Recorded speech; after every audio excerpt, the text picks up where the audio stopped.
Last time I got some feedback that my voice was a bit too deadpan. Well, I'm from Finland, so bite me. This is how we speak. Be nice. Fine, I will try my best to bring out my brightest side today. Hi everyone, welcome back to the second Finnish food tutorial by the Hangry Bunch. You're here with Eve and Adrian today. The recipe I'm going to introduce to you guys today is lihapullot, meaning meatballs in Finnish. As you probably have guessed, this recipe is not the classic Mediterranean meatballs that you might be familiar with. It'll be a Scandinavian-style meatball. It's more savory and has a mild aromatic flavor. This reminds me of a Scandinavian bar in Newtown here in Sydney, which closed down unfortunately. What a shame, because the bar was so nice and quiet. And they named their cocktails after Finnish swear words. I really miss that bar. Okay, I'm drifting. The point was, they had these awesome meatballs. It was rich. The meat was tender and the gravy brought all those flavors together. I didn't know what that aromatic taste was back then, but Adrian told me it was nutmeg. The only thing I didn't like about the dish was that the portion was too small. When I realized that spending more money on tapas than drinks at a bar is a bit ridiculous, I decided to ask Adrian to make them. And he did.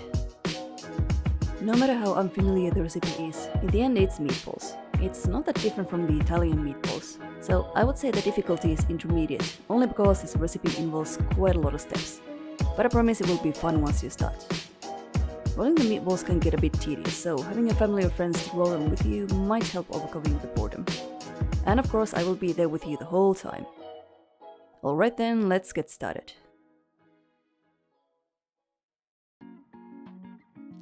I have one bad news and one good news for those who don't like to cut things. The bad news is that you had to finely dice the onion. And the good news is that this is the only cutting that you will ever do for this recipe. So, remove the skin, blade towards the root, and slice the onion up to the right before where the root starts. Cut horizontally and start chopping. Speed is not important. Take it slow if you're unfamiliar with the knife. Once you're done, let's move on.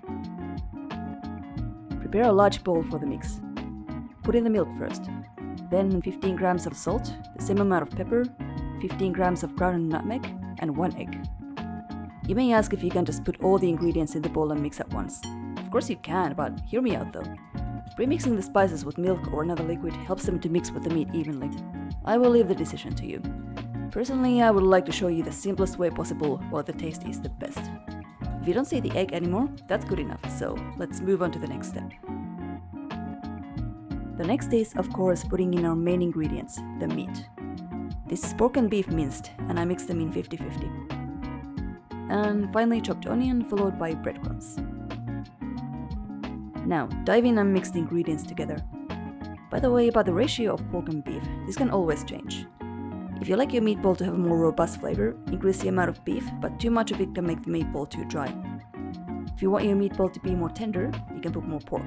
And again, using too much pork can make the dish a bit dry. But guys, it's your dish and there's no one to judge. Might as well be creative and go crazy. Mixing is done. I recommend you leave the mix in the fridge for half an hour, so it will get nice and firm. This helps when you shape the balls later. Oh, and don't forget to rub the bowl to preserve all the juice and moist. That will do. Now let's shape the meatballs. Prepare a large plate or tray, or if you want to cook them in the oven, you can put the flat baking tray instead.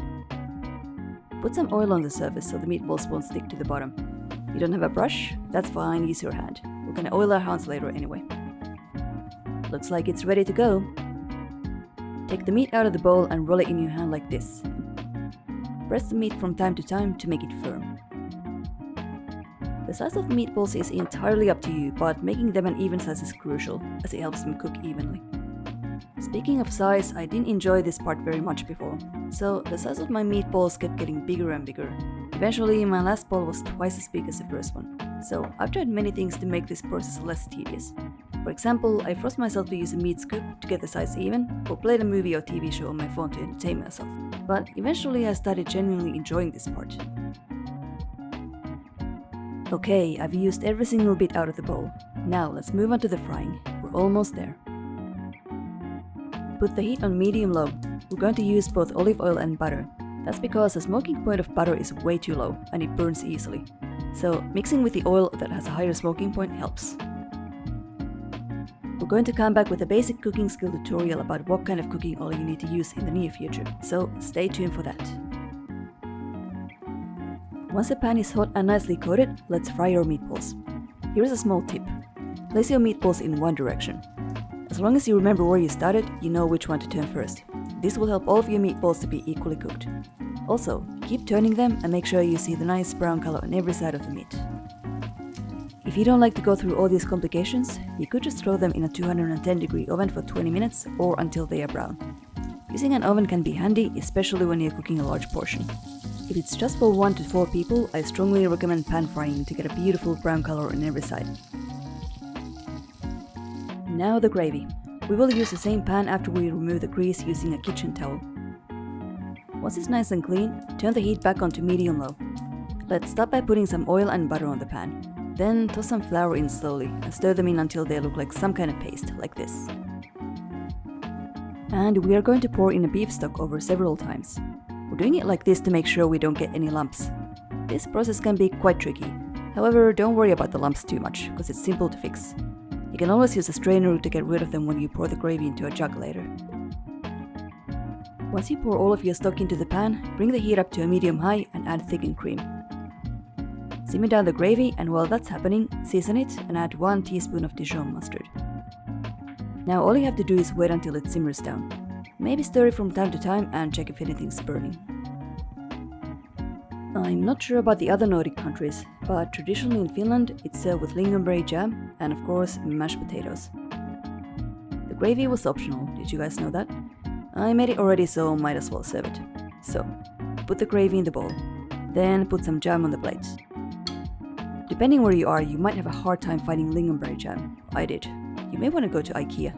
Who would have thought that you could find jam in a furniture store? Look at those meatballs. I was so excited to eat these.